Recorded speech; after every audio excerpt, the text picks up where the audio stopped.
Hello everyone. Today is Thursday, February 24th, 2022. Small-scale gold miners in DRC challenge the view that they can't cut it. This article is taken from The Conversation. Artisanal and small-scale mining in Africa has grown significantly in recent decades. Between 1999 and 2019, the estimated number of African miners engaged in this sector increased from 2 million to 10 million. Typically, it is much more labor-intensive than large-scale mining, and the work more physically demanding. Globally, between 1/4 and 1/5 of gold, diamond, tantalum, and tin is produced by this form of mining. In Africa, artisanal and small-scale mining is widely perceived as a low productivity and subsistence activity. It is the common view of the international financial institutions, international and African development agencies, and African governments that it should therefore make way for the superior expertise and efficiency of experienced multinational mining corporations. These corporations, it's assumed, are much better equipped than African miners to drive economic growth and development. From this perspective, the forced displacement of African miners to make way for industrial projects led by foreign mining corporations as has taken place across the continent over the last few decades is relatively unproblematic. Yet this form of mining should not be so easily dismissed. I have investigated artisanal and small-scale gold mining in South Kivu province of the Democratic Republic of the Congo, DRC. My research findings demonstrate that, contrary to popular perception, it is a mechanizing form of production making significant contributions to development. In other words, mechanizing, they use machines, even though the perception is that they're just going out there with a shovel and whatnot, or pan or whatever. But some of them use probably explosives, etc. Things that corporations use, but on a smaller scale. And it goes back to another article I did, I covered today, that comes from Tanzania, and how the miners, the artisanal and small-scale miners, will be getting a supported by a bank where they can get loans.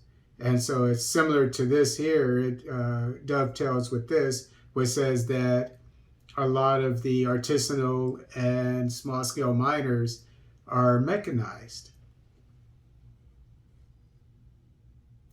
This aligns with the earlier work of the late Tanzanian academic and novelist Sethi Chege.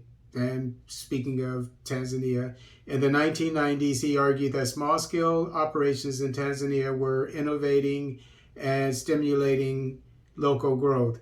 Over the last few decades, national and regional African mining policy has tended to constrain rather than encourage artisanal and small-scale mining. Instead, priority has been given to large-scale industrial mining. These findings challenge the wisdom of this approach. The research was undertaken over an 18-month period during extended stays in 2 gold mining regions of South Kivu, Luwenja and Kamituga. Gold mining in both areas dates to the early 20th century. Today, there are approximately 15,000 and 20,000 miners working informally across both sites. Since 2010, they have faced displacement and suppression to make way for industrial mining projects. So this is in the DRC. See, the DRC, unfortunately, is regressive, whereas you have countries like Angola and Tanzania, as mentioned here, and Ghana, you could say, which are progressive. Because I read recently about Angola, and it said pretty much the same thing that this article is saying. It said that about 40% of his gold in Angola is extracted by artisanal and small-scale miners.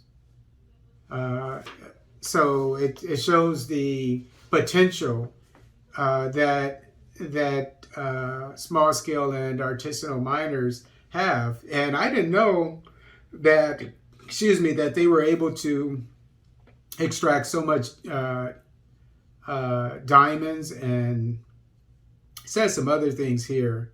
But I know in DRC that they're extracting, the small-scale miners, cobalt, coltan, so pretty much everything, gold, obviously.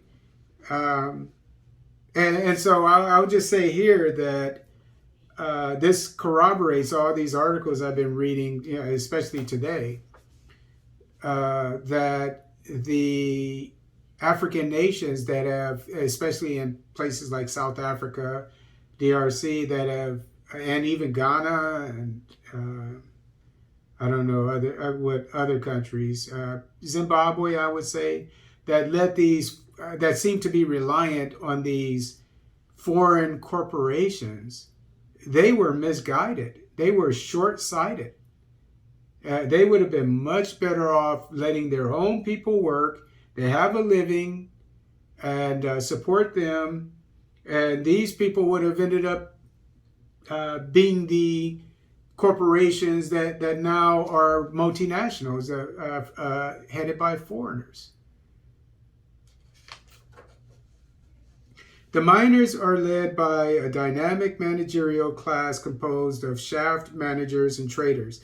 They mobilize and organize workers in a wide array of different labor tasks. While the labor can be arduous, worker wages are significantly higher than locally available alternatives and comparable to those earned in industrial mining. The managerial class accrues sizable profits, which it reinvests in land, property, livestock, and commerce. In addition, a significant share of profits is reinvested in production. This reinvestment stimulates productivity through a locally led process of mechanization. And need I add that the Chinese that have gone into countries like Ghana and I think Gambia and somewhere on the west coast. It might have been Gambia, or I think it was Gambia, and just destroyed the land. And other places too on the continent. I mean, the Chinese are notorious for destroying the land, polluting the rivers, etc. We all know this, just to get to extract precious metals, gold, etc. Whereas if you just let the local people, the miners, small scale and artisanal miners do it, first of all, they would protect the environment. Second of all, they would have, it would be in the hands, these industries would be in the hands of Africans.